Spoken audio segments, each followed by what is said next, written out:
Hello and welcome to the first ever episode of the Geekday podcast, where we turn your weekday into a geek day.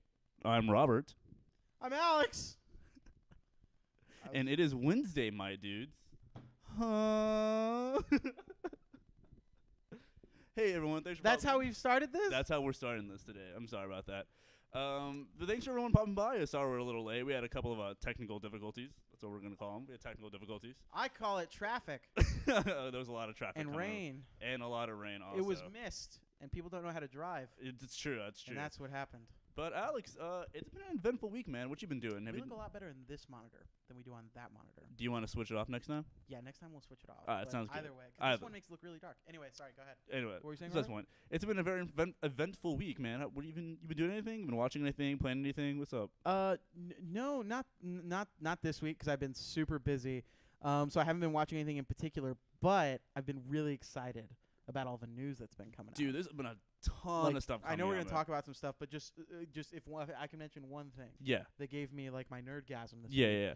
Was the new Endgame trailer they released. Dude, I know. One Holy specific part though, when Iron Man is when Iron Man is briefly flying in his new suit. Yeah.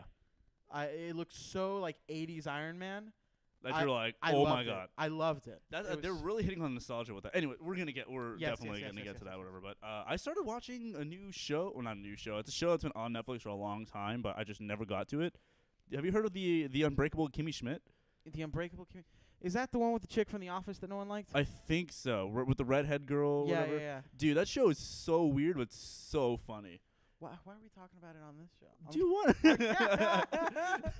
It's my new fandom. It's my literally no. It's like it's really weird. Like, do you know the story about it? Like, what? Is that the one with the black dude from those other weird commercials? Yeah, like okay. so it's about this girl that gets trapped by a reverend in a bunker. He convinced all of them that there's an apocalypse. And they finally get rescued by like the SWAT, and so it's like about Kimmy Schmidt Robert, coming back. You watched the Cloverfield Paradox, buddy. No, my God, no, Paradox, 10 Cloverfield yeah, 10 Cloverfield Lane. My bad. Sorry. Name the other bad one. Yeah, no, but it's super weird and stuff like that. I also started playing the Assassin's Creed 3 remastered. Really? Yeah, dude, it's still not good. I don't. You don't like Assassin's Creed 3? I don't like Assassin's Creed 3. Assassin's Creed 3 is Connor, right? Connor, yeah. Why don't you like Assassin's Creed 3? I don't like Connor. You I don't like Connor. He is a very paper thin protagonist. He's very like, I want to save the people. I want to do this. And then like the first like hour of that game when you're playing as Hatham and like there's that twist. I don't know. I mean the game's old, so I mean like I guess I can spoil it. I mean whatever. Yeah, where he's gay. God damn it. Okay. Where he ends up being a Templar. Yeah. And so like I remember like when I first played it, I was like, oh my god, we're gonna play this game as a Templar, and then it's like, nope. And so like it introduces that new the new kind of relationship between Hatham and Connor, like years later and stuff like that. Yeah. But I mean, the part that nobody cared about. Literally, yeah. And then yeah. until like literally later on, when like the revolution starts and stuff like that, where the game gets better, but I still kind of don't like it. But I've been playing a ton of Assassin's Creed Odyssey, and the only reason why I got AC3 remastered is because it was part of the season pass. Oh. Yes. Yeah. So it's like, hey, you can play this game, but we're also going to release this really not so good game, and you can play that back if you want to, like for old time's sake or whatever. I don't have an Xbox X or Xbox S or anything like that, so I mean it doesn't look as good as it probably should, but I hear it does look a lot better than other things. Okay. So I don't know. That's kind of just what I want to talk about. I mean, it looks a little good. If you haven't played what it, just came out of your mouth? well, that's kind of what I wanted to talk about for a bit.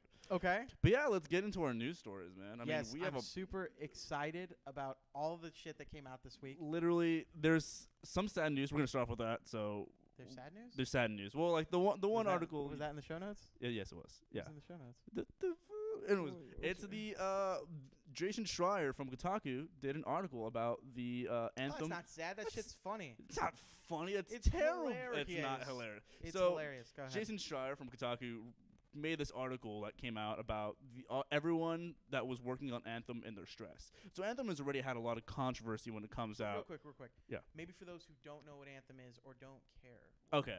So Anthem is kind of like a looter shooter. That's what their genre is. Thanks for playing with the tape. It's a looter shooter. So you shoot, you do missions, and then you get certain loot to like continue to make your character better and better. Anthem was developed by BioWare, which are the people that created Mass Effect and the Dragon Age series. We started off really riveting. We're still riveting. What are you talking about? No, go ahead. Go ahead. I'm just saying all the background makes it sound really boring, but go ahead. Yeah, go ahead. yeah. So it's really interesting though. So Jason Schreier did this really cool piece. He got 19 witnesses. Okay. Not witnesses. Like people that came in to talk to him about everything that was happening. So this is a quote from what he wrote in there. It says, "Perhaps most alarming, it's a story about a studio in crisis," meaning BioWare. Dozens of developers, many of them with decade-long veterans, have left BioWare over the past 2 years. Some who have worked at BioWare's longest-running office in Edmonton talk about depression and anxiety. Many say that they or their coworkers had to take stress leave, a doctor-mandated period of weeks or even months' worth of vacation for their mental health. One former BioWare developer told me that they frequently had to find a private room in the office, shut the door, and just cry. People were so angry and sad all the time, they said. Some said depression and anxiety were an epidemic at BioWare. Yeah. Dude, that is... So, to kind of, I guess, set the scene a little more. So, for people who, again, I know we talked a little bit about how Anthem's a looter shooter. Yeah. It came out the butt end of last year? No, this year, right? It came out this year. This year. Sorry, yeah. I don't know why I'm thinking the butt end of last year. No. I'm thinking of Fallout 76. Yeah. But no, it came out this year, and it had a lot of hype built around it. It was like almost like an Iron Man simulator. Yeah, like people really compared it to Destiny a lot. Yeah, like you were like in these mechs called javelins, and you were like building these not something as clunky as like Titanfall, but like they're very agile. Again, everyone called it like an Iron Man simulator. And it was supposed to be like this. It was supposed to be like the next thing, like the next Destiny, the next Halo. It was supposed to be like the next really big IP that we were going to get. As far as something, you know what, Dante? Anthem is not Beast, Dante. You think it's Beast, but you're being lied to. You're being lied to, and everyone's just jerking you around, Dante, because you're the consumer that's letting this bullshit keep happening, Dante. I'm sorry. I don't know Dante that well, so I'm just gonna say EA has a lot of crap on their hands right now. So anyway, but Anthem came out and it lacked content. A lot of the stuff that they showed at like E3 when they were announcing it was not in the game. There were things that they did in the game to essentially just pad out this like game that's like I think like 4 hours long if you actually just sit down and play it. Yeah, if you like rush through it. They said it's about 10 hours. Hey, why you gotta put my name out like that? How don't you know it was the fake name? Anyway. Yeah. So EA's had a lot of EA is a publisher of this game. So I know we were talking about BioWare earlier, but EA is the publisher of this game, and they've had a lot of controversies lately, especially with Battlefront 2 that came out last year, 2 years ago. I think it was last year. Last year? I want to say it was last year, maybe 2 years ago. It was a while ago or whatever. But they had those microtransactions that were like, oh hey, if you do this, you'll have this ability to kill XYZ, or you can play as Luke Skywalker, or you can play as Han Solo for so much. Yeah. So I mean, this really doesn't help with people coming out and saying like, holy crap, like I literally hated my job. And it's like, if you listen to if you read more, it takes like an hour to read that entire. Well, me at least, because I have like the reading level of like a third grader. But if you go in depth and read that stuff, you see about how like the vision for Anthem changed so many times. Well, what I found really interesting about it is, so I guess they said they started, what's the word, like pre-production, like concepts and everything. 6 years ago. Yeah, and was it 6 years ago? I thought it was like 2012, 2015 or something. 2013 was it? 2013, so about 7 years ago. So about I think. Yeah. What I just know it was a ridiculous amount of time ago, and then they started building the game. Hold up, Dante and what? Blame EA. Also, BioWare hasn't really bounced back from Mass Effect Andromeda. Yeah, so I mean, like that's what we're saying. Well, we're gonna get more into it, but essentially, they started actually. They tell everybody Anthem's been in production for like years and years. They started making Anthem in 2017. Yeah, so about a year and a half ago. Like that's when they really started. Because the first time they made it. Because if you read it, they started with the Frostbite engine, which they said that it could not handle what they wanted the game to do. They wanted the game to fly. And that was a mandate by EA. They were like, we bought DICE, so we want you to use their engine and stuff like that. So they were trying to force, this game to be here, but it wasn't working. So they changed it to like a mountain climbing thing. Yeah. They changed the entire story. Did you know it actually had a different name? It wasn't always Anthem. Oh yeah, it was. I don't remember. It was like Beyond or something like that. Yeah, it was. They were just trying to have something again like Destiny or Halo that was just an easy brand recognition thing. And then they couldn't get Beyond because of for some there was like some trademark thing going on. Star Trek Beyond. Star Trek Beyond, that's what it was. No. Are you serious? No. I was like, damn, I don't remember reading that part. No. So they were just like Anthem, and everyone's like, wait. So what does Anthem have to do with anything? They're like, we'll figure it out. Don't worry about it. We'll get there and stuff like that. Yeah. And like they say like. One of the good things I read about this article, if you want to go check it out, we're going to link it into the description and YouTube. But they talk about how I lost my train of thought when I was talking about YouTube. The article, Frostbite Engine. They talk about how the development hell of it. Yeah, so they said that BioWare was known for like putting together a game at last second. Like the last 8 months of development was like boom. We're gonna go through a lot of stress, so we're gonna throw an amazing game. That's how Dragon Age Inquisition came out. That's how all the Mass Effect games came out. So like Dragon Age Inquisition, not as good as people say. I've played like an hour of it, and I was like, I'm not about it. Exactly, because it's not as good as people say. But yeah, so I mean, like this company, like if you read and you listen to these testimonials that are saying like, God, they wish that Dragon Age really flopped. Yeah. They were like, please let this flop, because if it flops, then we don't have to continue to work like this anymore. It didn't. It sold a lot because it's a BioWare game. Yeah. And then, that just continues the cycle of like, holy crap, we're going to have to do this all over again. And then this happened for 6 years where they would go into meetings and they would talk about, okay, this is the story, but everyone did not like what the story was going to be. So they fought about it and fought about it and fought about it. So, I mean, like, it's just super crazy. I feel incredibly bad for everyone that worked there. But, I mean, like, people that left to go to create new game studios or whatever. Yeah. So, I mean, hopefully they're a lot happier and stuff like that. But, I don't know. My thing with it, and the reason I got really passionate when Dante was saying that Anthem is beast, is because I'm a real big fan of my boy Angry Joe. Okay. Love Angry Joe. Okay. The reason I love Angry Joe is because regardless of all the Angry Joe's a video game reviewer for people who don't know, but regardless of all the bullshit that he does, there's a basis of like for the consumer by the consumer. Okay. Mm-hmm. He's very much like, don't waste your hard-earned money on this game, or stuff like that. Definitely. So I love his mission and everything.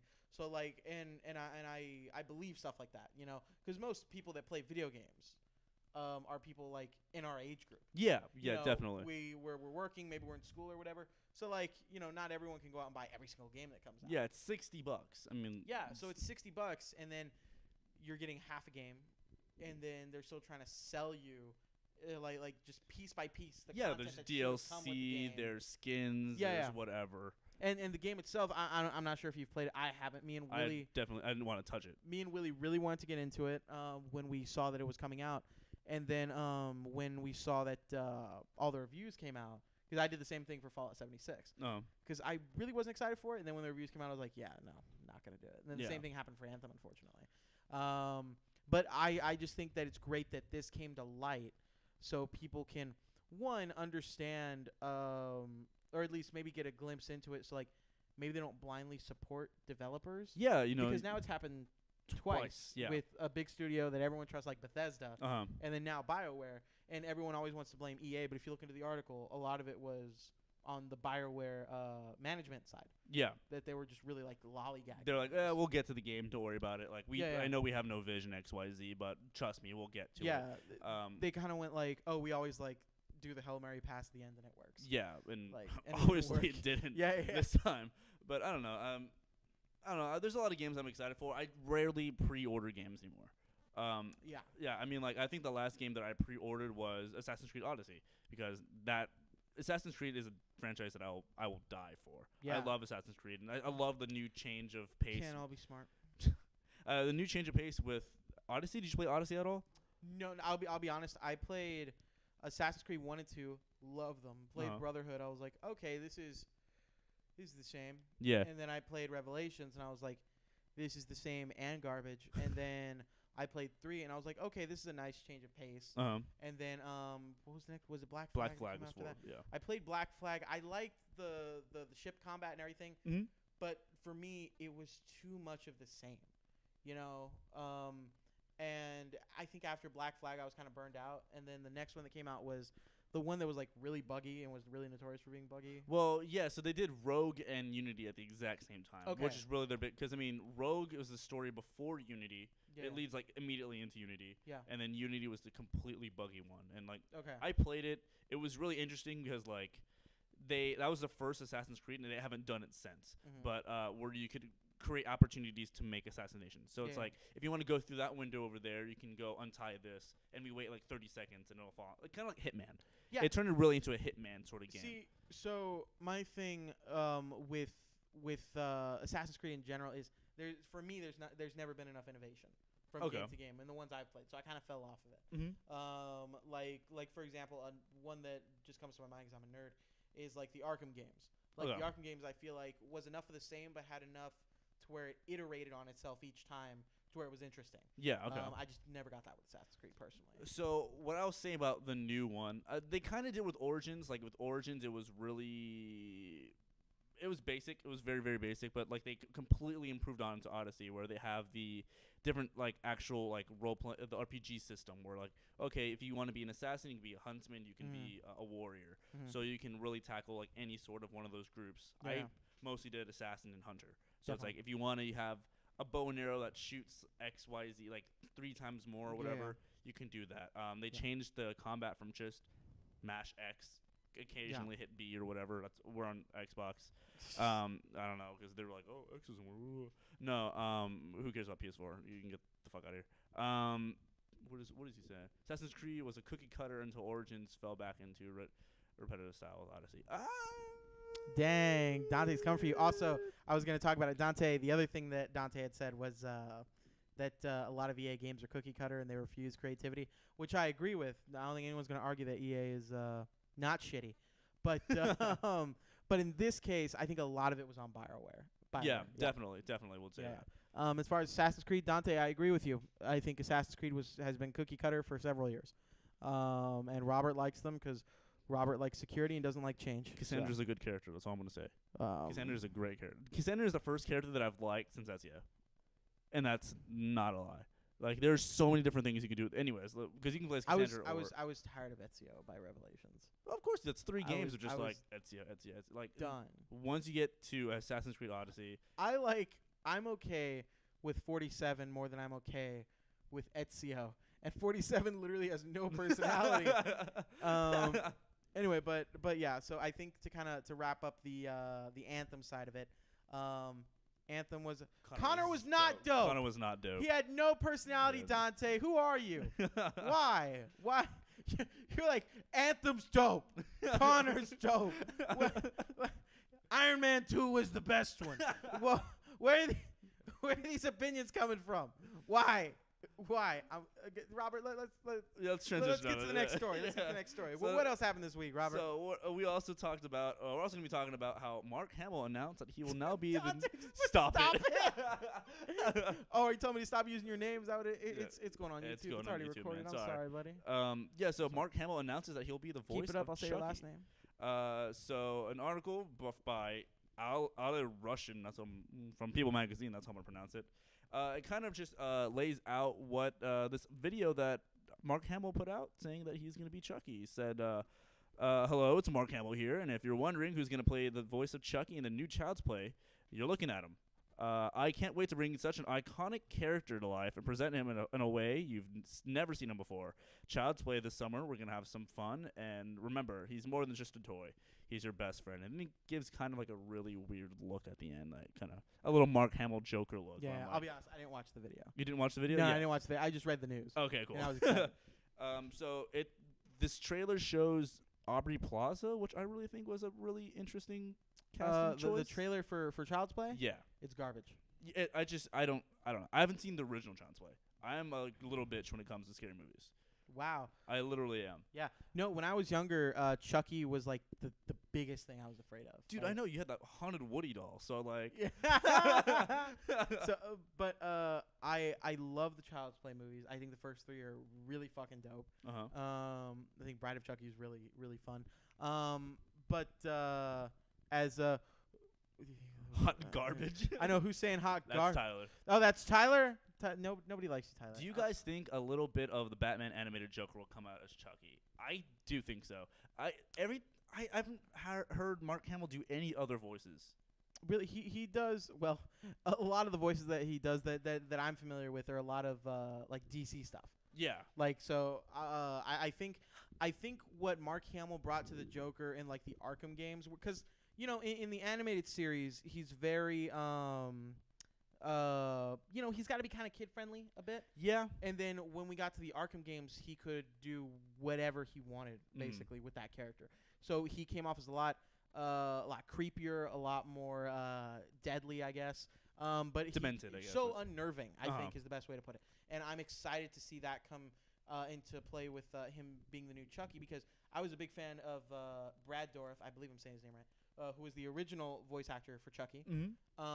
And I know you've never seen the movies, but if you watch the movies and see the personality of Chucky and listen to Brad Dourif as Chucky, he's great. Is Brad Dourif correct? I can look it up right here. But yeah. But as far as that torch being passed, I can't think of anyone else that It's very rare that you hear casting and you're like, oh, that's perfect. You know what I mean? Yeah. So let's see. Nice. Go. Oh, that's the one we were just talking about. Yikes. Yeah. Essential Sabrina. What the? What are you doing? Mom, hello. Chucky, Cult of Chucky. Brad Dourif. It is Brad Dourif. Yeah. Okay. Brad Dourif. Anyway, but Brad Dourif having such a great and iconic voice for that character, it was one of the few times where like I saw casting and I was like, oh yeah, of course, that's the route you need to go. So I'm really excited about it, and I think Mark Hamill is very, he's very. He can be a scary dude. Definitely. Definitely can be a really scary dude, and that's what I mean. I'm excited about it. I'm definitely gonna see this movie when it comes out. I've always wanted to watch Chucky movies and stuff like that, but I've just never.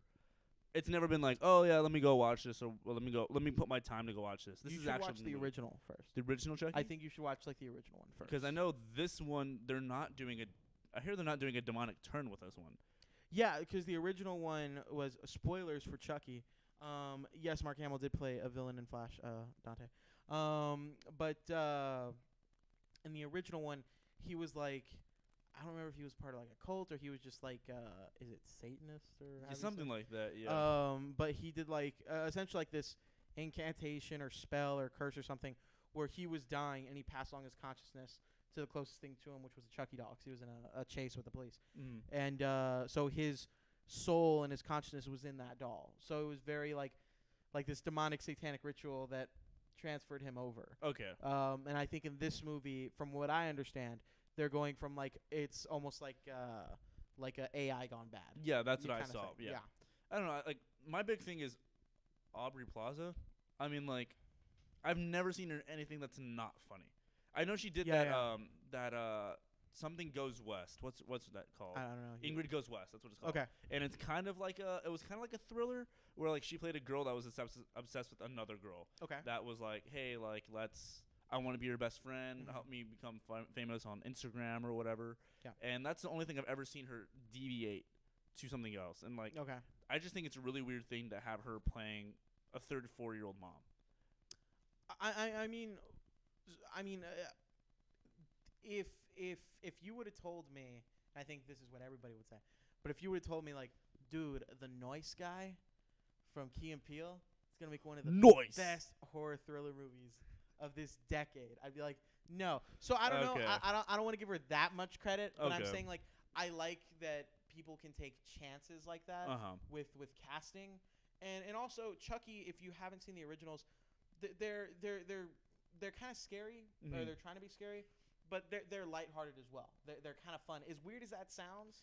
Yeah, I guess it's so absurd that they're like, we're not taking ourselves too seriously. Exactly. Sort of thing? Okay. Exactly. There's a part, I think in the second movie where Chucky like suffocates someone with like plastic wrap, like in his car, and it's a grown man, and there's like this 2-foot doll suffocating him with plastic wrap. And so it's ridiculous. So I think they're having some fun with it. So maybe also that's just an opportunity for her to use some of those comedy chops. Okay, yeah, her dry comedy. Exactly. That's really what she's known for. Exactly. I don't know. I'm excited. He was just a serial killer that just transferred his soul into a doll by Doll Witch Doctor. They say that comedy comes from a dark place, which is why most comedic actors do well in dramatic films. This is true. Remember Jim Carrey in the hit film 23? I was gonna say Jim Carrey in The Truman Show. He does. That's actually a really good movie. Is that like traumatic though, or like? I would say it's dramatic. It's dramatic, but I wouldn't say like scary or something. Super Okay, serious. okay. Because even that movie is pretty funny. It's still yeah. funny. It was like, hey, good morning, good night, whatever. Like, yeah. Oh god, I'm gonna get so annoyed. But I was super excited about that news. I'm so excited to see where that's gonna go. Also, A Quiet Place. Yes, Dante said like. John Krasinski. And then Emily Blunt. Well, I mean, Emily Blunt kind of did. They changed it to Live Die Repeat, but Edge of Tomorrow with Tom Cruise. Yeah. Why did they change that? I don't know. I think it was because like the name was for someone else had that name, or they couldn't get the rights to that name. Edge of Tomorrow? Because it came out as Edge of Tomorrow, and then once it came out like on cable and on DVD, they changed it to Live Die Repeat. Because I remember that was the tagline for the movie, was Live Die Repeat. Because I was working in the movie theater when it came out. Yeah. Oh, I remember that. You hated that. I did. Thanks for reminding me. But yeah. Yeah. Okay. I can see that. So, did you hear that he's actually John Krasinski's fully writing the next Quiet Place? Yeah. Because this one, it was an adaptation of someone else's script. Yeah. Did. But this one, he's actually full on writing it. Yeah. And it's gonna be garbage. Do you think so? It's gonna be hot garbage. I just think like if they're trying to continue, because is Emily Blunt in it again? Probably. Are they continuing that story? I think it's the same story. Yeah, bullshit. I didn't like the ending of the movie. You didn't? I didn't. Personally, I liked the ending. I thought it was a little cheesy at the very end. Yeah. I was like, okay. I mean, but yeah, it's cool. I mean, I would have preferred a Cloverfield style thing, like anthology kind of stuff. Okay, where it's the same universe, the same world, but like a totally different story. So it's a sequel, but not a sequel. Like Dante's saying, no, we don't need a sequel. I'm assuming for A Quiet Place. Yeah. And I agree. I think if we had other films within that world, I'm down. But other films, or a continuation of that family and that story, I just don't see what more there is to tell without it being forced. Yeah. And I hate that. There's a lot of movies that are coming out that are getting sequels, and I'm like, I don't really know about that. Like, did you hear that Edgar Wright's working on a Baby Driver sequel? Exactly. Why? I love Edgar Wright. He's my favorite director. I'll love him until the day he dies. I'll still watch the probably going to be called Teen Driver. Who knows? Or Baby Driver 2. Who gives a shit? I'll watch it, but it's not going to be as good. He spent 20 years I just want in Man that of movie. Steel 2. You got Batman vs. Superman. There you go. Anyway, so our next story. Our next story is talking about the Avengers Endgame final trailer and how it's blown up the box office in a day. Holy crap. So, Robert, before we get into that, what did you think of the Endgame trailer? Honestly, I don't remember too much. I'm trying to forget everything before I see the movie. And that's not necessarily... Greatest Showman's getting a sequel? Yeah, Dante just put that, and I was like, "Are you kidding me?" What the fuck? I haven't seen it. So I haven't either. Are you pulling it up right here? I'm pulling up the Avengers trailer just so it can be playing in the back. All right. Cool. This is the one where we see Tony come back. I mean, this is the one. So the new Avengers trailer, we get a lot more. I think it's the most new footage we've gotten from any of. Has there been 2 previous trailers, or only? There's been a teaser trailer, and then there's been an actual trailer. Okay, but both those trailers kind of reuse the same footage. Yeah, where it's like we're the ones that don't give up. Close your eyes, don't watch it. Dante. So this is the one with like the most new footage, and oh yeah, I remember that. You trust me? Yeah. Yeah. This one with the most new footage, and it's I don't know. It's definitely playing the because the first one, again, we didn't know anything. This is the first one where we're getting any inkling of any kind of story. Yeah, and they show you Thanos for the first time. Yeah, also. and we see Thor, Cap, and Iron Man actually looking like they're in an area where they might be confronting Thanos, which I have a theory that's all going to be at the very beginning of the movie. Really? You think so? I feel like that's going to be very early on. I don't think that's like a closing shot or anything. Because they said that, what's it called? That everything they've used has been in the first 15 minutes of the movie. That's what I've seen so exactly. far. Oh yeah, exactly. literally what right. You said it. Dante said it. Yeah. Yeah. No. And that's what me and Willie have been talking about as well. And if that's true, even if this was from the whole movie, like that trailer was like from the entire movie, how insane is it that we still have no idea what's going on here? I know. Like at all. And what I like about it is, if it genuinely and truly is only from the first 15 minutes, how much is in this film? Because we've already got confirmation that it's 3 hours. 3 hours long. So, I don't, it looks so good. I'm so excited. That shot right there. I'm so excited for this movie, and yeah. I hope it's not going to be too funny. Yeah, that was my thing with Infinity War. Infinity War is a near perfect movie to me, but there's too many comedic moments. I kind of wish it was more serious. But I know Marvel's not going to commit to a fully serious movie or anything like that. But I do want for it to be a darker tone. Like, this is the last time we're going to see a majority of these characters. You know, this is where Captain America's probably going to die. So Iron Man might die. I still don't think he's going to die. But I guess we should have been playing the trailer on here, for the stream. It's okay, man. But I was already really excited for Infinity War, or not Infinity War, sorry, Endgame. But this trailer, just like, I was ready to go into Endgame, like, not watching anything, not knowing anything, just gonna go in there and just take it for what it is. And I'll be honest, the trailers that came out, I was excited for it, but I've been excited for Endgame since the end of Infinity War. That was the excitement I've been at. I was never, like, more excited than that. Even when, like, the first two trailers came out, I'm like, okay, that's cool. That's cool. I'm still going to watch it. You know, I'm excited what they're going to do. This is the first trailer. You were psyched about it. Like, at the end of it, I was like, it's so beautiful. Literally. I was just like, this is amazing looking. It was literally it's one of the first Marvel movies that no one ever clapped afterwards. And that was the beautiful thing. Like, the really beautiful thing to me is that at the end, when, you know, you see, spoiler alert if you haven't seen it, you probably should see it because it's coming out like this month. But when you see everyone just turn dust, and even after, like, the end credit scene, the lights just went down, and usually there's applause or, like, you know, people start talking. It was dead silent. The only other movie that I've ever had that experience with was actually another superhero movie, and it was Logan. Oh, that's true. When Logan ended, everyone left, and everyone was just like quiet, because everyone's like, we just saw Wolverine get murdered. Yeah. And that's still one of the only movies to ever make me tear up. Oh, I love that. What part made you tear up in Logan? At the end when he's holding what's her name? God, Laura. Right? Laura. Yeah, Laura's hand, and he's like, so this is what it feels like. Because that line has so much, like, connotations. Like, so this is what it feels like to die. This is what it feels like to be, like, to, like, have love in his life, or, like, this is what it feels like. It's just it embodies everything. Yeah. It doesn't mean one thing. It means so much. And then, like, he just passes away, and then she's just there, like, the only thing that ruined that end part for me, and you're gonna be like, oh, that's such a tiny little thing, is at the end, like, when they bury him and Laura grabs it and turns the cross to an X, and I was just like, are you kidding me? Like, why I didn't like that. Why did that bother you? I mean, it's such a little thing. No, I'm kidding. I was just like, okay. I mean, like, I was like, oh, okay. I mean, like, it would have just been nice if you just, like, put the hand down on, like, the grave and, like, walk away. I liked it because there's a deleted scene from that movie where I don't know if you've seen it. One of the little boys with powers is talking to Logan while he's resting in the bed,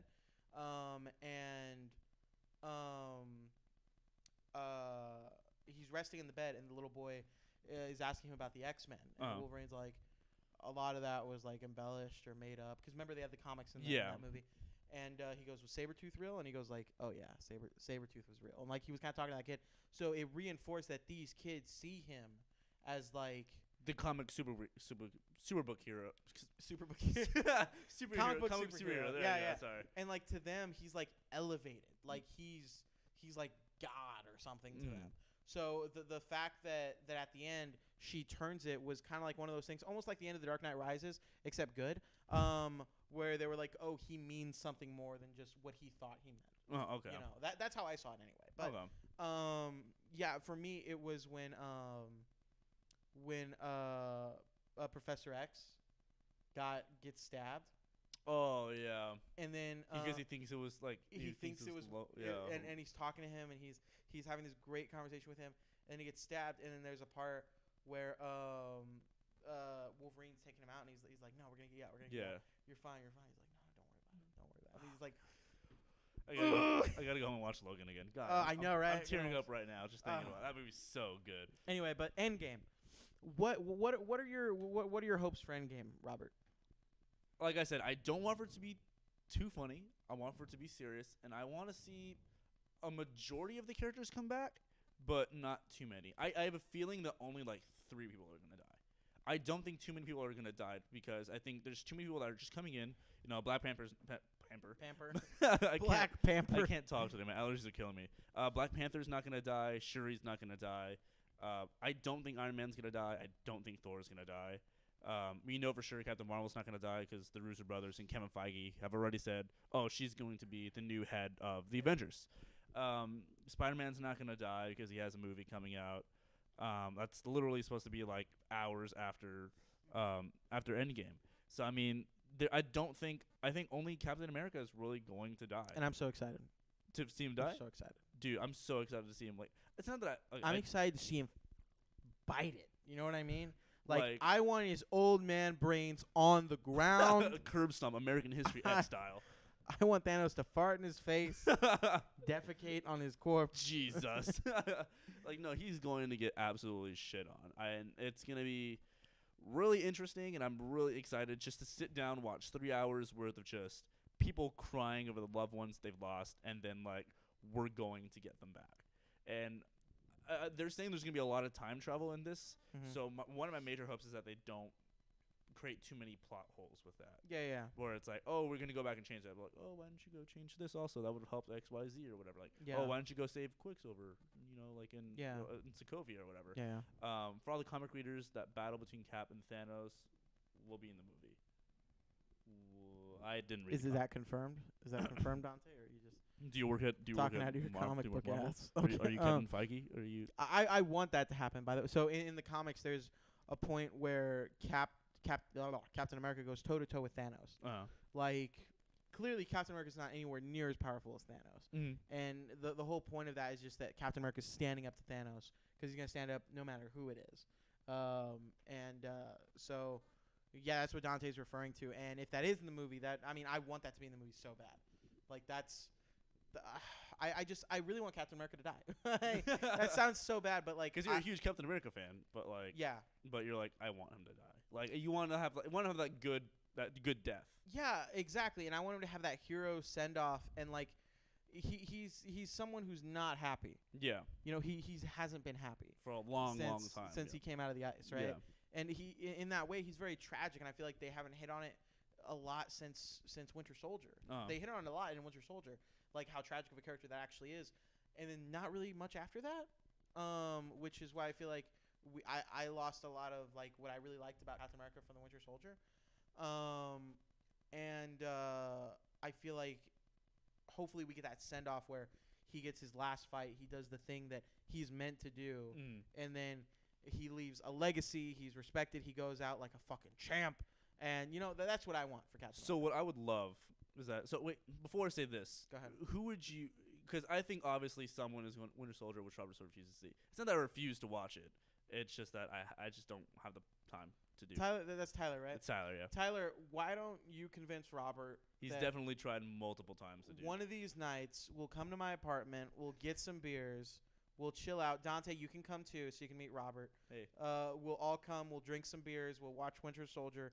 It'll be great. What was Dante saying? No, I was gonna say, you obviously someone is going to get. Dante. Sorry. Someone is going to get Infinity Gauntlet from Thanos. Mm-hmm. I think that's how it's going to end. Mm-hmm. So what I would love to see is Captain America is going toe to toe as a kind of distraction for Thanos, and Iron Man goes and takes the gauntlet. Mm-hmm. I honestly don't see anyone else that's not capable, but I would love to see more have that gauntlet. Gamora, I don't think. But Gamora was axed. I don't think anybody who was killed is coming back. Nebula. Okay, I can see that. Nebula, technically, she's a robot. Yeah. So technically, she doesn't need to be, extremely powerful to. Yeah, I mean, even then I don't see. I don't see Nebula. I think it's gonna be someone that's of like incredible importance. I don't want for it to be Captain Marvel, because if Captain Marvel does it, I mean, she kind of just got her movie. That's like her swooping in, like, hey, by the way, I'm an important person now. Here's give me the gauntlet, boom, bam, boom. Hey, I'm the new leader of the Avengers. Definitely. I don't want for her to come in incredibly intrusive, and I don't think that the writers would do that. Yeah. So the only person to me would be either Captain America or Iron Man. The two major heads of the Marvel MCU franchise. So I don't know. I'm only basing that off the comic. Oh yeah, because I know Gamora gets the gauntlet in the comic. Nebula. Yeah, Nebula. Sorry. Even though I haven't read it, I'm fucking pleb. But I don't know. Who would you like to see with the gauntlet? Who do you think would be most likely to? Man, I kind of there's a part of me that wants it to not be Captain America, but I kind of want it to be Captain America. There's like that little fanboy. You're like, oh fuck, please let me. Like yeah, because like you like what if that's the way he goes out? Like he brings everyone back, right? Like reverses the snap or whatever. But the thing is he's not powerful enough to do that. So like it's almost like it's so powerful he can't handle the powers. Like he dies doing that. Kind of like almost like what happened at the end of Guardians 1. Yeah, with Star-Lord holds it. And exactly. Like, we told you, bitch. We're the Guardians of the Galaxy. Yeah. That's kind of what I'd like to happen. But to be honest, I don't know. And Marvel does this great thing where like I'll be like I was watching Infinity War and I'm like, oh, this is what's gonna what? I'm like that's what you did. I was not expecting that in the slightest. But yeah, so I really don't know. Have you seen that theory about Iron Man's left arm? There's a YouTube theory out there where in every single in Secret Wars, Black Panther held the gauntlet. Maybe even Doctor Strange. Both of them are dead though. They're dead. Yeah, they're dead. Definitely currently. don't see They've them. been snapped. But there's this theory on in like all the Marvel movies that every time, every single movie that Iron Man is in, he's holding his left arm. Or he's like doing something with his left arm for a scene. That's visibly noticeable. They're saying that, oh, what if like he gets the gauntlet and you know what hand the Infinity Gauntlet's on? Left hand. It's on the left arm, Alex. It's on the left arm. No, I think that's. Do you think that's just a coincidence? You know why he's always holding his left arm? Why? Because in the first movie, it makes sense. Because when he tries to use his blaster, like against Killmonger, not Killmonger. No, Wakanda Forever, man. No, Ironmonger. When he used it against Ironmonger, thank you, Dante. I think it is reaching. But when he uses his, remember there's a part at the end of the movie where he goes to like shoot Ironmonger, but like he doesn't have his glove on, like it was knocked off. Yeah. So like he's getting thrown around and shit. So like maybe that left arm was injured. But for 22 movies, listen, for 22 and then movies, Iron Man I don't think 2, that Iron Man would have been like, hey, Iron Man 2, he's literally blown up. He gets beat around in his house. In Iron Man 3, he's getting beat up all the time because he's barely wearing his suit. The biggest one that I think everybody points to is in Civil War and in Infinity War. But in Civil War, he literally broke his arm. His arm was broken by Bucky. You remember that? Yeah. He broke his arm, and then for the rest of the movie, he's like this. Because I've seen that theory, and people are like, oh, dude. Like, he's holding his arm because of the Infinity. No, he broke it, you dumb motherfucker. That's what happened. It's broken. Hey, but what about Homecoming? Because he does in Homecoming also. That's after Civil War. His arm is broken, Robert. He broke it. It was in a cast. He got in the suit, and he fought people with a broken arm.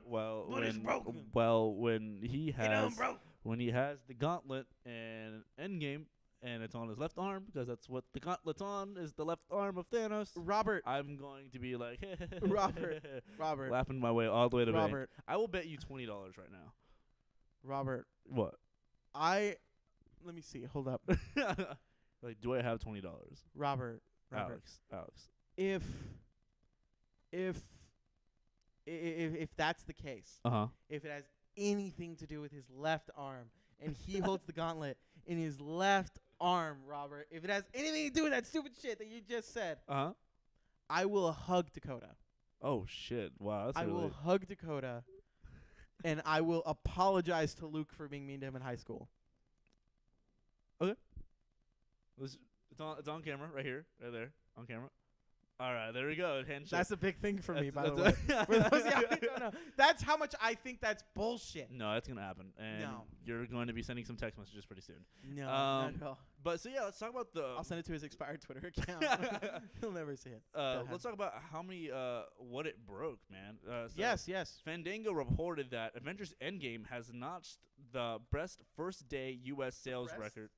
What? You said the breast? I did. It sounded like you said the breast. The best. The breast first day. Best first day U.S. sales record for online ticket Yes, retailer, beating Star Wars: The Force Awakens, and it only Damn. took 6 hours. So the new top 5 list for Fandango. What? Wait, Alex was a bully in high No, school. the one below it. Oh, breast. God damn it. Go ahead. The new top 5 is, so number 1 is Avengers Endgame. Number 2, Star Wars: The Force Awakens. Number 3, Star Wars: The Last Jedi. Bullshit. Number 4, Rogue One, a Star Wars story. Yeah, and then Avengers: Infinity War. Atom Tickets also made an update that said Endgame is their best first day sales ever, and it outsold DC's Aquaman times 4. I mean, I'll be honest. I'm not surprised because Aquaman? like, no, about the numbers because Okay. like, it's like It's 22 movies. I was about to say this is like the finale to how many films? Like, it's the like because here's my thing, right? Like, this is why Infinity War made so much money. Not everyone likes every Marvel movie, right? Yeah. But let's say the people that like Thor, the idiots, they went to Infinity War because Thor. People who only like Captain America, the smart people, they went to Infinity War for Captain America. The people who only like Robert Downey Jr.'s went to go to Infinity War. Over a decade. Yeah. And the people who like Black Panther went to go see him in Infinity War for 3 seconds. So for this movie, again, like you have Ant-Man, you have the potentiality of seeing these other characters come back. Yeah. Maybe. So I think just one, the demographic is really huge. But 2, I think even if people haven't seen all the Marvel movies or they're not like on the bandwagon, this is just going to be one of those things where it's like, dude, this is the film you have to go see. Yeah. This is the No Country for Old Men of this year. Like, everyone has to go see it. But It's a really. I don't think a lot of people have seen No Country for Old Men. I just remember when it came out, everyone was like, dude, have you seen No Country for Old Men? You gotta see it. Really? I remember that. Don't remember that. I remember that. You were young. I'm older. Yeah, than I you. was. You're literally like a year older than me. Yeah. Back when I was a tyke like you. A tyke. Holy crap. A tyke. But what was I gonna say? Back when we still referred to good songs as bangers. Now they're bops. Now they're pops. Now they're bops. Thank you, Dante. an No amazing Country for Old quote. Men was amazing. But yeah, I mean, there are a lot of people that don't want to see this movie because they don't want to be like, oh yeah, I'm not a part of that hype. If you're a part of that group of people that are like, I don't want to be a part of that hype, you're crazy. I do think that these movies do really well in like summing up the other movies that happened. Yeah. So I mean, like there was like just that little line that was in Infinity War with Hulk, when they're like, oh, Scott and Peter or whatever, blah blah, and he goes, oh, who's Scott? And he goes, Ant-Man. He goes, oh, there's an Ant-Man and a Spider-Man now. Yeah, I love they're that. like- There's Ant-Man and a Spider-Man? Yeah, so it's like, oh, hey, okay, so there's Ant-Man, Spider-Man. There's 2 characters or whatever, blah, Yeah. blah. So, I mean, like, it does really, really well. It incorporates characters. Like, when you first see Spider-Man, it's like, oh, hey, Mr. Stark, how you doing? Okay, boom, they have a relationship. Like, that's how you know.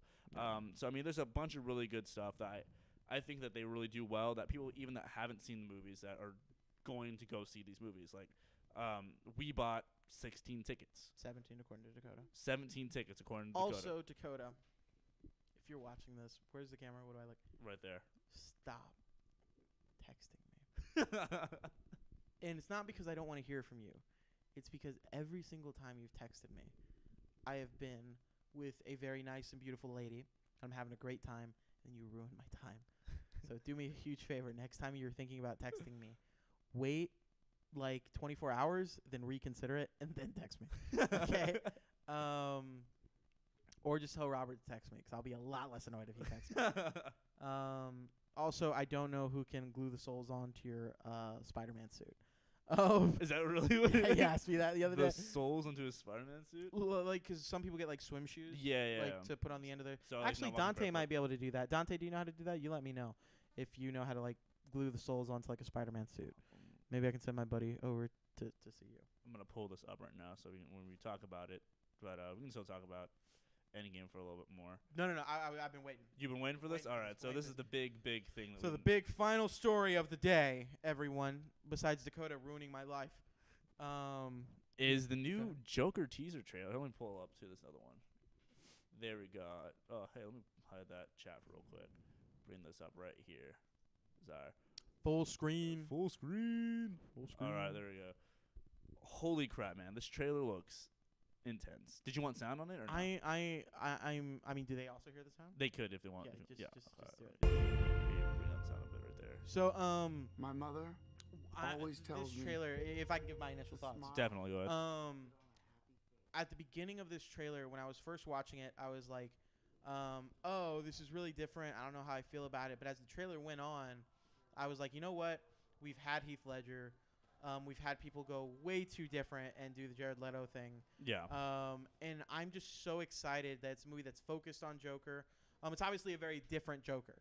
From what we see here, like Batman's not a factor in this. This looks like one of those roles where, like, it to me, just looking at it, it doesn't look like a superhero movie to me. It's not a comic book movie. It's a movie that, like, just from the trailer, it just, like, exudes this personality and this gravitas with someone like Joaquin Phoenix. I love Joaquin Phoenix. Dude, he's amazing. He's an amazing actor. Walk the Line is, like, one of my favorite movies. And I think he portrays Johnny That Cash laugh, so holy well crap, dude. in that film. And I don't know. He just like God. he does such an absolute amazing job in this trailer right here. Yeah. Where it's everything he does is super super crazy. I'm dude. sorry that I stopped checking my phone. It's because Dakota texted me. Did he really? He said, "I hope this ruins your day." That's amazing. Did it? Yes, we did. Okay. But like just that shot right there, like Yes. all this right here, it's just like I love the realism that DC does. Oh, And yeah. That's the thing that I don't think that shot also right there. Hold on, let me go back. Like I went back multiple times to see this shot of his right there, dude. What the fuck happened to his? Hold up. Boom, right there. Look at that, dude. So- Like. This is one of those films, like, again, like, they're just beautiful shots in this trailer. And it's not because, like, it's not like a Marvel film where they're beautiful because, like, there's all the CGI or it's spectacle.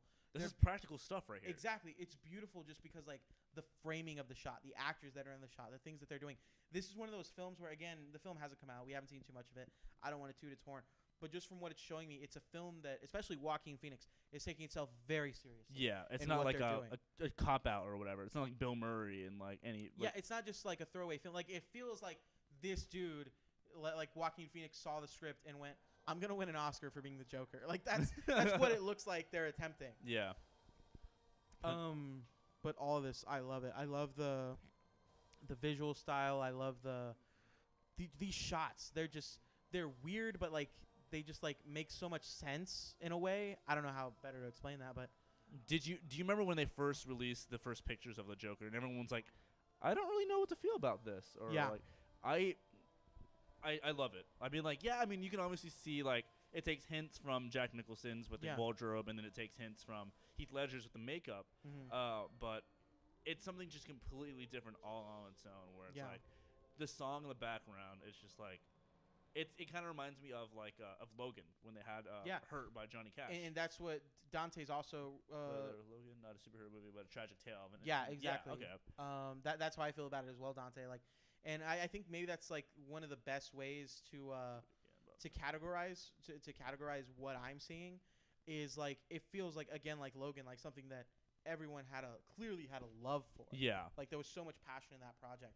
And again, I haven't seen it. It could be garbage, but just from what they're showing us with an actor like Joaquin Phoenix who only puts 110% of himself into everything he does, it's just hard for me to believe this isn't going to be something that I'm going to walk out of going, that was great, you know? So they've done origin stories for Joker before with like the Killing Joke and stuff like that. I don't know like too much about that stuff. So how much do you think this is going to differ from like comic origin stories? I'll be honest, and Dante in the chat can probably help me out with this a little bit. From my knowledge, there are like different interpretations of the Joker where he was a failed stand-up comic. There are different the interpretations of the Joker are very plentiful. Okay. They're just very different. Again, similar to how in The Dark Knight his origin story seems to always be changing, or none of them are entirely accurate to what the truth seems to be. But what I like about this is that if this has been in comics, it's nothing that I've seen. You know, and I just like that it's different. You know what I mean?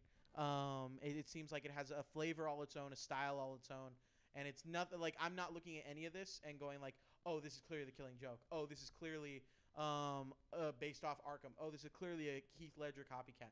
This is clearly based off X comic book or Endgame or whatever. It's clearly for me it feels like it's its own thing. So it just looks so good. That right there was what I they agree, first. Dante.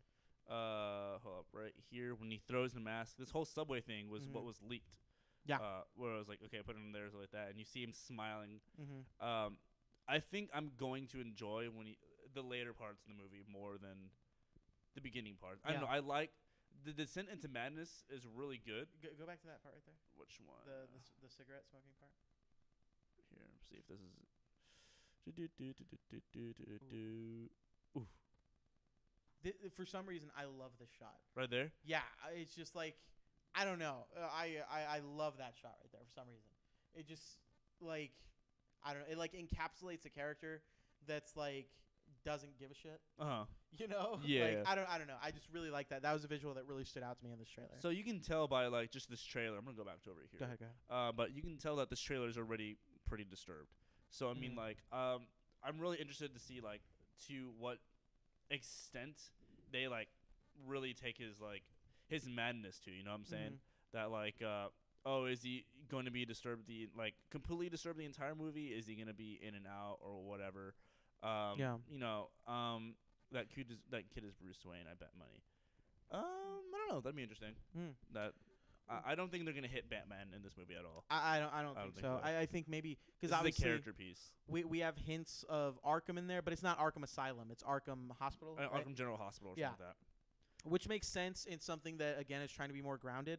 Because people say like, oh, Batman Begins is grounded, The Dark Knight is grounded, Logan is grounded. This movie is like, from what I've seen, it just looks like chaos in a way where from the imagery that I've seen would make sense in the real world. Yeah, exactly. It's nothing that's too over the top. Nothing like they're not blowing up tanks in the middle of the city or, he's not on a helicopter shooting at the Suicide Squad. It just seems so literally grounded. It's like this is a real person losing their mind, and like you're going to see him cause some mayhem. Exactly. And that's what I love about these character movies. Like that's what I love about standalone movies like Spider-Man Homecoming or whatever, or the first Iron Man, where it's like this is a person in their own world and they're going to change the world by their actions or whatever. I guess Spider-Man doesn't get as much because he has Tony Stark and like he lives in the world of the Avengers, but like he's still a kid. He's a kid in this neighborhood. Where like, this guy he's a man that's deranged in Arkham. Where like it's, I'm curious on how they're gonna play this because they're he's in Arkham, and then clearly he's talking to a therapist at the beginning of this. I'm wondering how they're going to play up, like, whatever mental illness he's dealing with.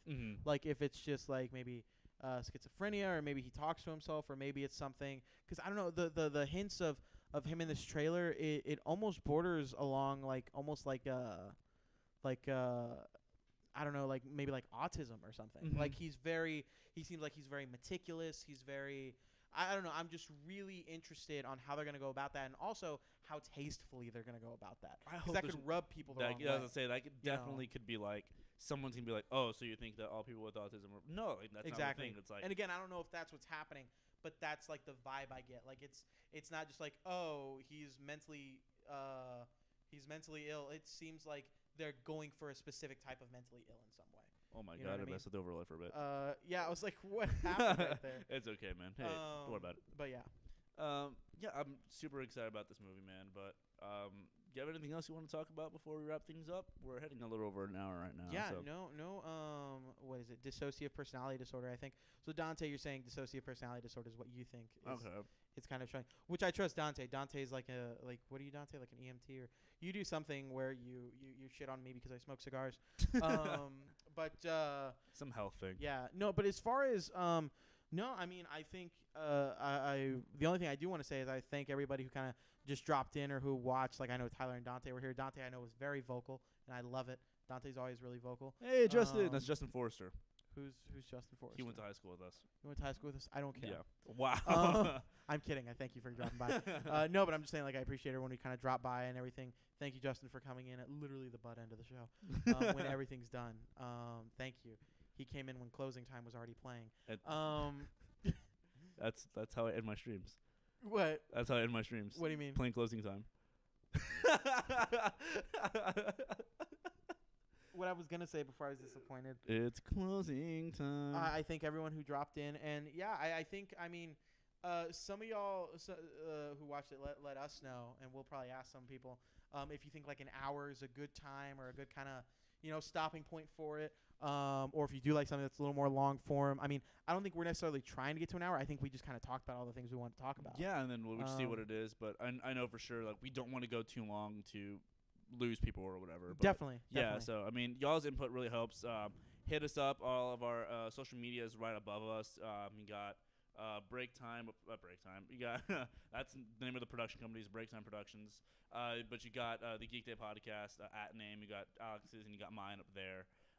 You also got our Facebook and stuff like that. 1 hour's good? All right, cool. Okay, but feel free to either comment on YouTube, put it in the chat, send us messages on Twitter or whatever, and just let us know because we're always up to hearing whatever. If you have any topics or whatever, feel free to throw them in the chat and we'll get to them when we get to them. But we really love doing this, and I like the live chat. So. Oh, I really dig it. Yeah. Like I like that, and as hopefully we get more viewers and everything, more people can be involved. Because I like being able to see what Dante's saying and like being able to respond to him immediately. Yeah. It's a lot better than like like the past podcasts I would do like you never know how people can take it. Yeah, exactly. Yeah. And like even when we did something like Break Time, like it was always pre-recorded. So this is really nice just to see that like immediate response. But yeah. Us millennials with our immediate satisfaction. Anyways, thank you so much for popping by to the Geekday podcast. We will see you next Wednesday.